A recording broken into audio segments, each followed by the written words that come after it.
Hello বন্ধুরা, hometown flavours by পাপিয়াতে তোমাদের স্বাগত। আজ আমি তোমাদের রাইস কুকারে ফ্রাইড রাইস বানানো শেখাবো। ফ্রাইড রাইস বানানোর ইনগ্রিডিয়েন্টসগুলো হলো, একটা ক্যাপসিকাম কেটে রেখেছি, মটরশুঁটি রেখেছি, একটা গাজর কুচিয়ে রেখেছি, ফুলকপি ছোটো ছোটো করে কেটে রেখেছি, আর বিনস কেটে রেখেছি ছোটো ছোটো করে। কুকারটা আমি গরম করে নিয়েছি কুক মোডে দিয়ে। এবার আমি ঘি দিচ্ছি, তেল দিয়ে আমি সবজিগুলো ভেজে নেব।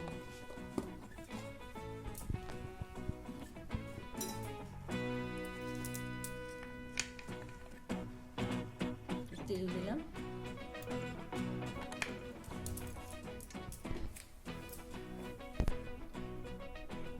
তেলটা একটু গরম করে নিয়ে তেজপাতা দিলাম, আর এই গরম মশলা একটু লবঙ্গ, দারচিনি আর এলাচ আমি থেতে করে রেখেছি, সেটাকে আমি দিলাম।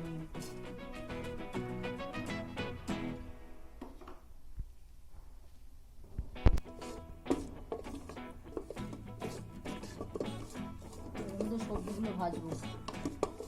সবজিগুলো কেটে রেখেছিলাম, একটু সেদ্ধ করে রেখেছি।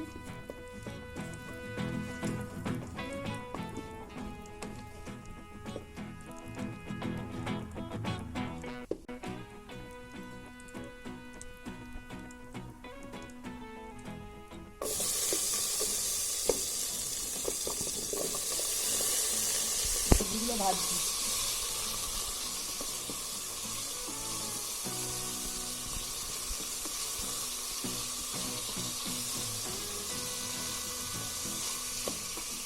রাইস কুকারে ফ্রাইড রাইস বানানো দেখাচ্ছি।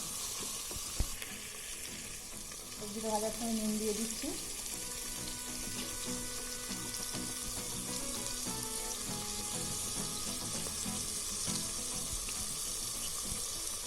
নুনটা স্বাদ অনুযায়ী পরিমাণ মতো নুন দিতে হবে।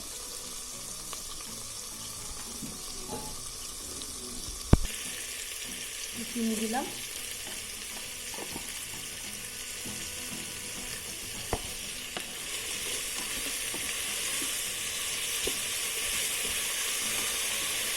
সবজিগুলো খুব ভাজতে হয় না, মোটামুটি ভাজা ভাজা করে নিলাম। চালগুলো এবার এর মধ্যে দিয়ে ভাজা ভাজা করে দিচ্ছি সামান্য একটু।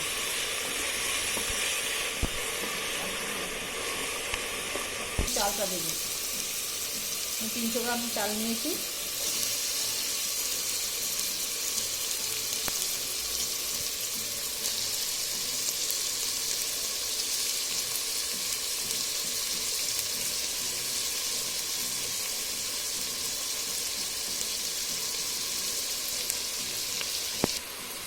চালটা একটু নেড়ে নেবো সবজিগুলোর সাথে।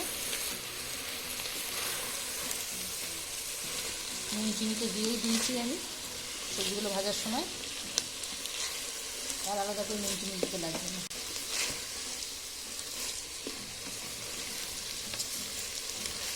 চালটা একটুখানি ঘিয়ের সঙ্গে তেলের সঙ্গে একটু ভাজা ভাজা করে নিলে সামান্য, তাহলে ভাতটা লাগবে না। সবজিগুলোর সঙ্গে চালটা একটু ভেজে নিতে হয়।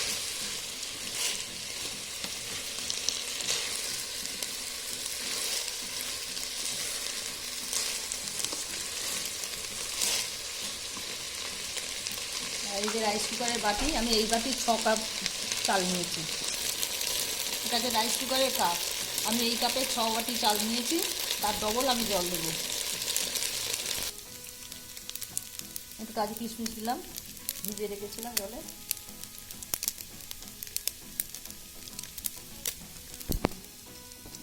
যে চালটা একটু নেড়ে নিয়েছি, ভাজা ভাজা করে নিয়েছি। এবার আমি জলটা দেবো। যে রাইস কুকারের কাপটা দেখালাম, বাটিটা দেখালাম, ওর মধ্যে ওই কাপে 12 কাপ জল দিয়েছি। এবার আমি জলটা দিচ্ছি।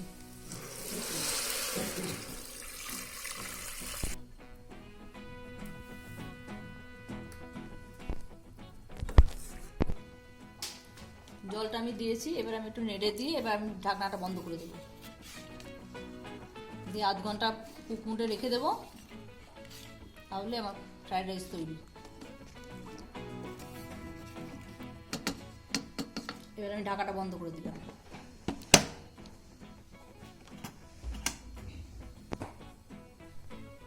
ধন্যবাদ বন্ধুরা আমার ভিডিওটি দেখার জন্য।